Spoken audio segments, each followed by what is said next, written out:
Hello, my name is Spare15 Trigger, back with another video, and usually I would be like this for my culturally ignorant series. If you are open-minded, check that out. If you're not, don't. Today I will be talking about my idea for Ace Combat 9, or I'm not going to be able to submit this to Bandai Namco probably.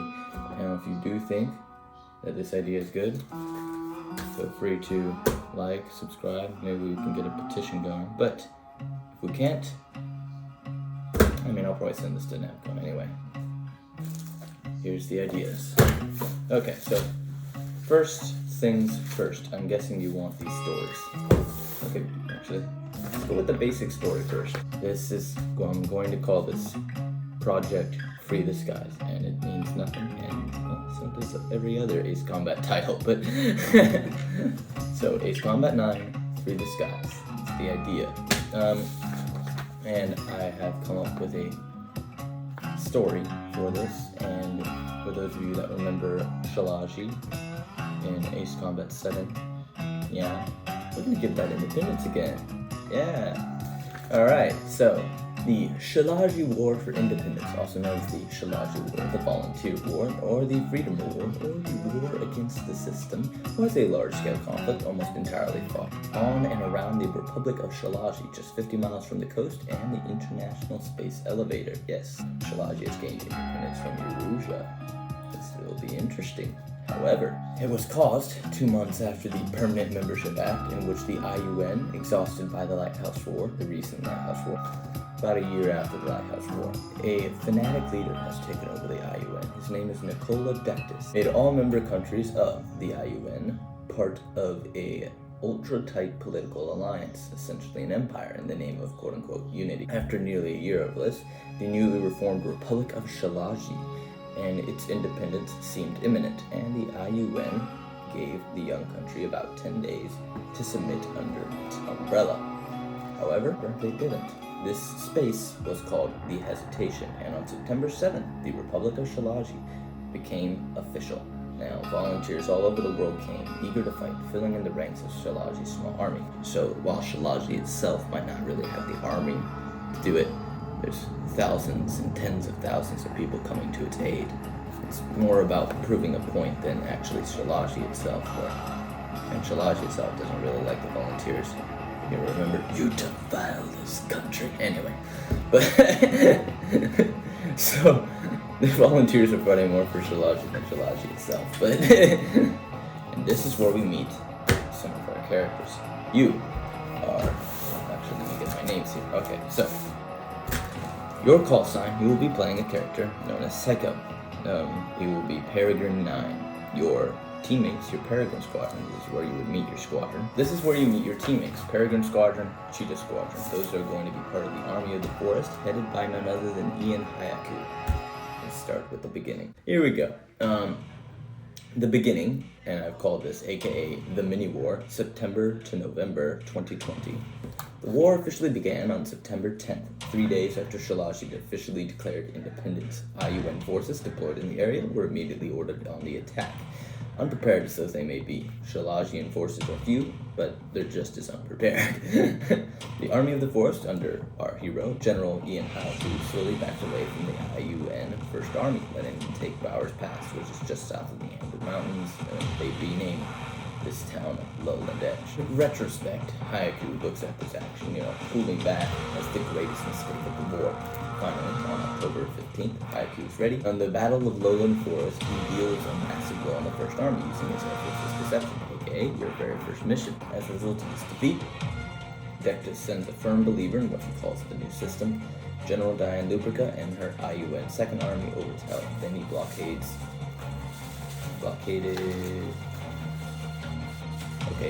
everything.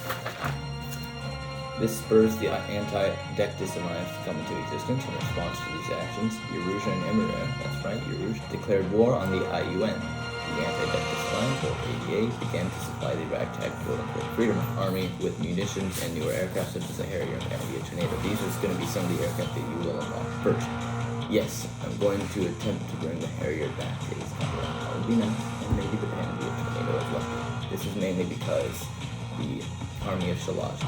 It's very, very, very under-equipped, very, very low blink. I think you're going to start out. My idea is to start out with an F5. We can discuss the aircraft tree later, maybe in another video. But this is just the story. If you like this, and this gets up to say 15 likes. I don't have that standard. 15 likes or 200, maybe 200 views. I'll say 200 views. Then I'll make another one, and we can further discuss this. But by November, the IUN decided to test Shalaji's air defense. On October 22nd, they attempted to bomb Shalaji's capital, renamed Teskis. Hey, another mission at the Shalaji castle. So this time, you're defending it, thereby sabotaging Shalajian communications across the board. They trying to anyway. Cheetah and Peregrine squadrons, your Peregrine 9, fought and defeated the attackers. 3 pilots became aces in the Battle of Shalaji Castle.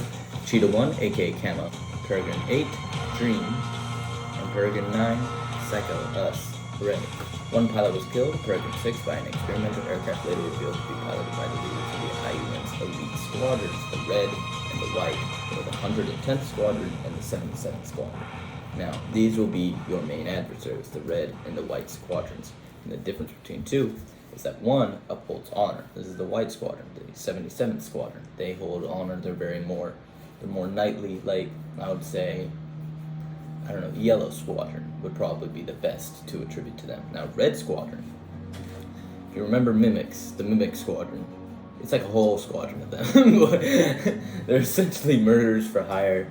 They're very, very much outgoing. They'll do anything to kill you. There's very, very big difference in these squadrons. These squadrons are deployed to fight you, and this new aircraft, which I will actually show you. I have it here.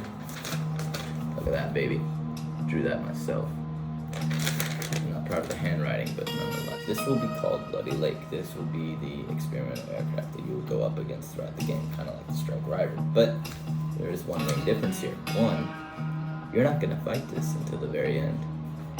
Now, it will be interesting because I will try to have this a lot like Pasternak, where it's more maneuverable and you can't hit him, rather than the supposed hit it in an uncritical area. To make it a little more realistic and make it a little more fun, and to make the pilot, you know, a little cooler. Also, this plane will be designed by our main antagonist himself. If you haven't met him yet, we'll get to him. First, I'm trying to overview the general war before we get into all this, you know, like the characters and everything. Knowing what was coming, Shalaji deployed the Army of the Mountain under General Caden Aduranto, which, because of the difficulty to pronounce his last name, just became known as General Caden. Also, I think the main idea in this is to give you more in-depth into the war, so you can see how you're affecting the forces on the ground and you're more emotionally invested in it. If you know the generals, for instance, and you're fighting under one, in Haiku, and you will be transferred to different generals, so you can even have an opinion on which general you like best. I don't know. You can talk to Bandai Namco about that if they accept me. But anyway, so General Caden is deployed to defend against the already overwhelming IUN numbers on the field with the addition of the Army of the Mountain. Yeah, super creative names. But you like them, don't you? But the Army of the Mountain and the Army of the Forest. The IUN now outnumbers that to 2-1 with that addition. On October 27th to 28, 2020, General Lubrica's attempt to breach Shalaji Hill lines at the Hill Valley, super creative name, failed thanks to an October 28th attack by Peregrine and Cheetah Squadron. That is your third mission. Buying enough time for the reinforcements to arrive, turning the tide of the battle. This plays into the whole you're being more involved with the ground support and the air support right now. We're gearing you up for something, believe me. This will buy enough time. This defeat leads Major General Diego Scott. There's your main antagonist, well, main ground antagonist. You got the main air, you got the main ground. This is going to be the general that's going to be doing, whether you like it or not. Why? Because you're in the air, so you can't do nothing about it. Diego Scott, he comes to the front lines himself, and along with his massive IUN 3rd Army, which doubled the IUN forces in the area, and he personally trained the 3rd Army. In response, Shalaji raised up its 3rd Volunteer Army, the Army of the Desert, again, with these lovely creative names. Under General Rebecca Parker, General Scott advanced boldly and deep into Shalajian territory, kind of like this, and he's inviting attack, buoyed off their recent victories. You know, you've had 3 missions of success, and needing a decisive victory to end the war as quick as possible, 3 generals pooled their armies and met Scott at a desert town called Oasis in the Whiskey Corridor on November 8th. You guys might remember the Whiskey Corridor from Ace Combat 4, I believe? Yeah, Ace Combat 4. So yeah, sequel. November 8th. Alright, during the Battle of Oasis, or the Oasis, or Whiskey Corridor, whatever you like, all of Shalaji's air power was sent to raid Scott's supply line and sabotage communications. The attack only stalls when the elite 110th and 77th red and white squadrons show up and hold off the attack until news of Shalaji's defeat at Oasis arrives. Sorry, you're gonna lose this one. But hey, at least this doesn't start off with taking over the whole continent and you having to take it back in 5 days. In desperation, Shalaji pours the rest of its resources to raise their 4th and final army, the Army of the North under General Patrick McBride. Scott's offensive changed the course of the war. All IUN armies go on the offensive and the Freedomers rapidly lose ground. Amazingly, Parker avoids being encircled 3 times, and so, despite the intense pressure, the Freedomers don't lose an army. On December 8th, 2020, after a month of defeat, McBride manages to deal a punishing blow to the 3rd Army at the Battle of Crystal Falls, putting a stop to the devastating Scott offensive. I'm not sure if that's a mission. Let me check real quick. No, it's not a mission. I don't think so. Because during this time, Diego Scott splits the army in 2. So, you are with the southern half, I believe, and the northern half is Parker and McBride. You are with Caden and Hayaku. And you are just doing your best, hoping that the North holds out. But that's part of what makes this story good. But you don't know. You don't have control over this. Alright, so 3rd Army, Battle of Crystal Falls. They're able to defeat them. During this whole offensive, 60% of Shalaji's territory is captured, and Shalaji split in 3 pieces. Oh no. Yeah, this isn't just that we were pushed back at the end of the continent. This is, we're fractured. And they prevent any hope of all 4 armies linking up again for the time being. In the south, General Lubrica, remember her, reinforced by the IUN 1st Army, decides to directly assault Keskis in an attempt to end the war. This is you guys, so you have to defend the capital now. Again. But General Caden was able to trap the IUN's 1st Army at the top of Shalaji's highest peak, Border Mountain, on November 15th. That is going to be your 5th mission, which is basically you're just in a siege, basically attacking all the helicopters so that the army doesn't get fed, so that they surrender. So it'll be pretty fun. It's a little bit like whack-a-mole. On December 10th, 2020, Lubrica organizes a rescue effort to get supplies to a starving army. However, Peregrine and Cheetah squadrons, that's us, put an end to the supply helicopters, particularly Psycho and Camel. So Camel's kind of your rival throughout the whole thing. Anyway, with no supplies, being in the middle of the winter, not willing to wait another 2 weeks for supplies, remember this, the dead winter on the highest peak in Shalaji. Your army ain't gonna stay there. Not willing to wait another 2 weeks for supplies, the 1st Army surrenders the same day. Lubrica is unfazed and confident she can end the war. She gathers her forces and attacks the gateway to Kessis, aka Takana's Gate, on November 23rd. After 2 weeks, some of the most intense fighting the Shalajian army has seen, both red and white squadrons at Lubrica's disposal, casualties high in both Cheetah and Peregrine squadrons. The Freedomers emerge victorious. That will be mission 6, at the gates. Anyway. Yes, that will be a fun one. You're kind of just doing everything. You're risking friendly fire, and honest. If you're ruthless as you are in Ace Combat 0, you might get some friendly fire. Anyway. Alright, so where are we? Freedomers 1. After this defeat, IUN squadrons are taken from Lubrica's command, rightly, because she had everything she needed and she failed. Red Squadron, Crazy Squadron, is sent to assist General Richard Standhalf in the newly formed IUN 4th Army, as if they need another one, right? And he stations him in Rice's, which he recently captured against Parker. White Squadron was given to General Diego Scott, and sent to harass the Erusian Navy. I should tell you this if you haven't gotten it already. The Erusian Emperor declared war on the IUN as a result because of this blockade and Shalaji's independence. Several months, Princess Rosa Cassette is being useful. Sorry how you sense that there. Anyway, the Erusian Navy, however, Peregrine Squadron, with the help of the Erusian Air Force and the Navy, break the IUN blockade on January 6th. Sorry, I did not mean that for that to mean anything when I wrote this. But as just calculation of days, it's just how long it would take. But with both IUN offensives stopped and support flowing freely, Hayaku comes with a plan to go back on the offensive. Now that breaking of the blockade, that will be your 7th mission. We can talk about cutscenes, but right now I'm just trying to see if this is a game y'all would like to play. You know, we can talk about characters later to draw you in later if you want. We can continue talking about cool skins and their courses and stuff like that, and little details that you might like, but for now it's just, do you even want this? A haiku, right. With I'm not even that country, and Eurasian pilots filling in the gaps, the Freedom's 7 best pilots are organized into Griffin Squadron. And what do you know? You're one of the 7. Actually, you're the best of the 7. Surprise, surprise. Yes, drawing from Cheetah, Peregrine, and Fox Squadrons, you'll meet the Fox Squadron at the Battle of the Wastes. It's the Desert Air Groups. They provide the backbone for Haiku's airborne assault and Foggy Point on January 10th. Right, and which is essentially a paratroop drop. So that'll be fun. But yes, that will be Mission 8. The Griffin Squadron helps the Army of the Mountain during the campaign against Golden Sands during your 24th. That will be your 9th mission. Basically, you're in a new squadron, Griffin Squadron, and you're essentially, going at the enemy, banging your head against the wall. And during this period, the IUN raises the 5th Army to help cover the vast amount of territory it now covers to occupy. By February 2021, the second phase of the Griffin Plan, otherwise known as the Nightmare Plan, was ready and began on February 10th. The Army of the Forest, your home army, was outnumbered, but making up for it with their proficiency after 5 months of war. I imagine you'd be pretty good after 5 months.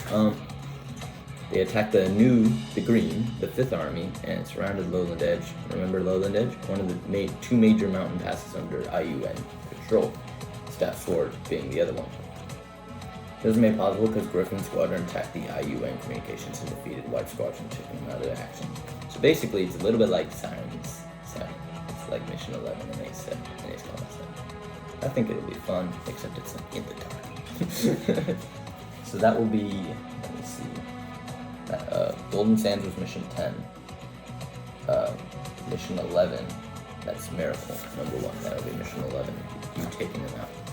And then Miracle number 2, because Top Gun reference is so cool.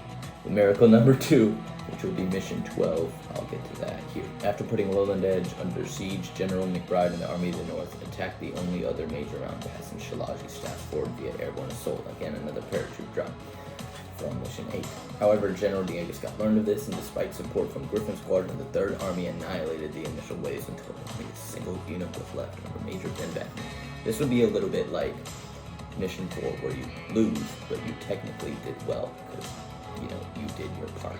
McBride organizes a rescue effort to rescue that 1 unit, and with Griffin Squadron, Shalaji's spy group, the Black Cats, that's their name, I made it up, but the Black Cats, the Freedomers pulled through, mostly thanks to Cycles. So you're able to single-handedly save the assault on Staff Ford, and that will be Mission 13, back from Brick. Anyway, now on to Mission 14. After this success at Staff Sword, the IUN needs to build a man-made pass through the Amber Mountains called the Yellow Ravine. However, for the time being, the IUN supply line is effectively limited to airdrops. When General Parker heard of this, she asked IQ to send the Griffin Squadron to attack it. Just so you know, as Griffin Squadron, you're essentially at the disposal of the generals, but they basically just randomly tell you wherever they need help. You're basically disaster saving everything with the Shalaji army, which is actually kind of cool. But the Yellow Ravine was promptly damaged, but not completely destroyed. Well, there wasn't much to destroy, but enough that when the pass was finally finished, it came too late to have any effect. By March 2021, Haiku decided that Lowland Edge was ready to be taken. That will end this video for today. I'm not going to go into the DLC, although I have a DLC planned, just so you know, because this video is already long enough. 25 missions. Anyway, I will probably post another one tomorrow, or maybe even the same time today. But I'm going to divide this up because I know y'all don't like listening to a lot of stuff. But yeah, be sure to tell me if you want to continue it, and if it is interesting to you, whether Shalaji gains independence or not. That'll be real interesting. I came up with a whole story, a whole set of characters, whole uniforms, everything. I just kind of want to share with the world. I need to know if y'all even want it. Anyway, yeah. See you. Spare 15 sugar out.